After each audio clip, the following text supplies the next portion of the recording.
लोक, डॉक्टर आणि इतर जे काही फूड तज्ज्ञ आहेत, ते कायम सांगत असतात, की बाहेरचं खाणं टाळा. तर बाहेरचं खाणं टाळा म्हटल्यानंतर आपल्यामध्ये एक महत्त्वाची गोष्ट आली, की आपण बाहेर ढाब्यावर जातो, हॉटेलमध्ये जातो किंवा रेस्टॉरंटमध्ये जातो. रिफ्रेशमेंट रेस्टॉरंट असतात आणि तिथे आपण मटण किंवा शाकाहारी किंवा मांसाहारी अशा प्रकारचं भोजन करत असतो आणि तेही खूप पैसे देऊन. तर आता त्यामध्ये एक महत्त्वाची आणि सर्वात अपडेट मला असं वाटलं, की आता आपण जावं आणि हे पदार्थ खावेत. परंतु तत्पूर्वी एक महत्त्वाची गोष्ट लक्षात आली, ती म्हणजे जर समजा हे लोकं बोकड कापतात, कोंबड्या कापतात, अंडीचं भरीत देतात किंवा इतर काही वांग्याचं भरीत देतात किंवा इतर काही पण तुम्हाला खायला जशा पद्धतीने देतात त्या पद्धतीने देतात. परंतु यांनी संपूर्ण एक पातेलेभर जर रस्सा आणि मटण तयार केलेलं असलं, त्यामधील अर्धं जर गेलेलं असलं दिवसभरामध्ये, भाकरी काय ते जास्त करत नाही. परंतु ते मटण किंवा ती भाजी किंवा इतर काही जे भात वगैरे असेल किंवा इतर काही असेल, तर याचं करतात काय? म्हणजे हे अन्न शिळं झालेलं असतं, तर याचं करतात काय?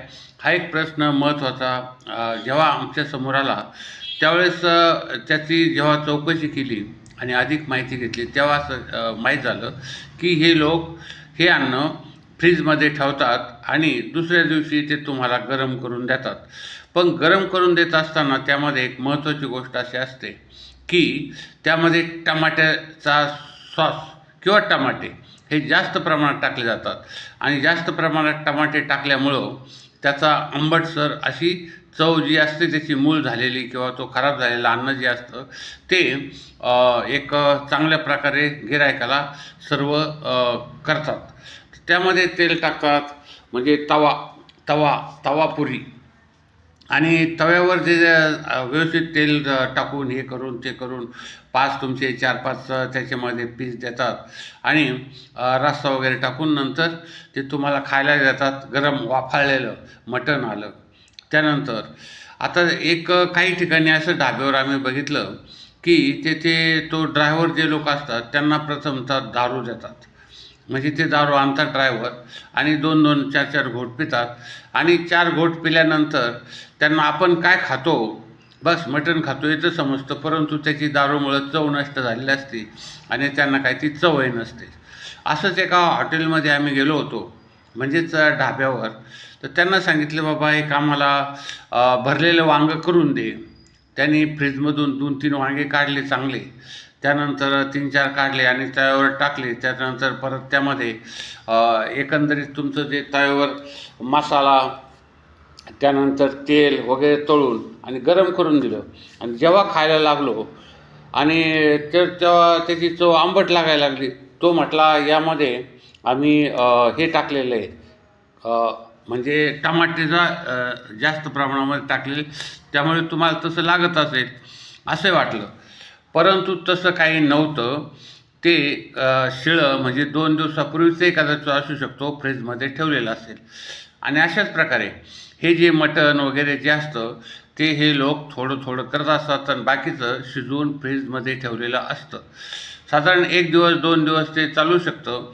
परंतु त्यानंतरचं मात्र तुम्हाला ते टमाटे टाकून आणि जेव्हा त्याचा आंबूस वास येतो किंवा त्याला बुरशी येते, तर त्यावेळेस मात्र ते तुमच्या पोटावर चांगल्या पद्धतीचा परिणाम करतं. म्हणजे तुम्हाला वाटतं आमचं पोट भरलेलं आहे. भाकरी जरी ताज्या असल्या आणि तव्यावर ते गरम करून दिलेलं असलं जरी तुम्हाला, तरी परत तुम्ही काय म्हणता त्याला, की हे लगेच तुटतं. ते मटण चांगलं शिजलेलं नसतं, ते शिळं असतं. एक लक्षात घ्या, चांगलं मटण शिजल्यानंतर सहजासहजी तुटत नाही आहे, कारण त्यामधील जे फायबर असतात ते फायबर कमकुवत झालेले नसतात. तेव्हा मी बहुसंख्य काही ठिकाणी बघितलं, हे तोडून दाखवतात, हे मटण कसं तुटलेलं आहे. तर हे त्यामधील जेव्हा राया गेलेले असते, त्यामधील फायबर जेव्हा नष्ट झालेले असतात, त्यावेळेस ते तटातट तुटतो आणि बघा कसं क्रिस्पी आहे किंवा कशा पद्धतीचं मऊ मऊ आहे वगैरे वगैरे सांगून ते तुमची दिशाभूल करत असतात आणि तुम्हाला त्यानंतर काही काळानंतर तुम्हाला समजतं आपण चव गेलेली आहे तोंडाची. तर एक महत्त्वाची गोष्ट, हे अन्न खाल्ल्यानंतर जर तुमच्या तोंडाची चव गेलेली असली तर तुम्ही समजायचं की हे अन्न शिळं आहे.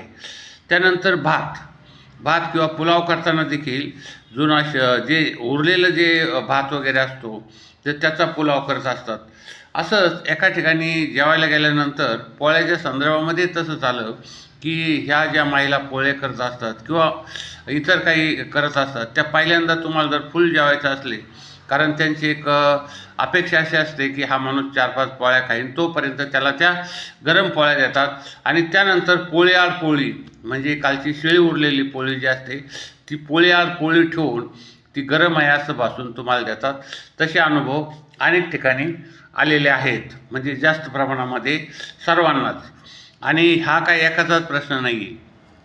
तर हे डॉक्टर किंवा इतर काही जे सांगतात की बाहेर खाणं टाळा, तर त्याचा तोच अर्थ आहे की तुम्ही बाहेर काहीही म्हणजे तयार केलेलं खाऊ नका.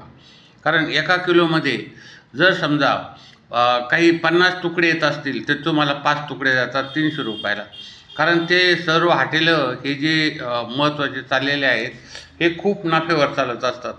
म्हणजे त्यांना तुमचं पोट भरायचं नाही, ते अन्न जे आहे ते त्यांना फेकून द्यायचं नाही, ते परत रिफ्रेशमेंट. आमचे एक सर होते, ते म्हणते रिफ्रेशमेंट हे हॉटेलचं नाव जर दिलेलं असलं टाटा रिफ्रेशमेंट म्हणजे म्हणजे फ्रेश अन्न पुन्हा तयार करून, पुन्हा शिळं करून, पुन्हा ते ताजं करून देणे, त्याला रिफ्रेशमेंट म्हणतात.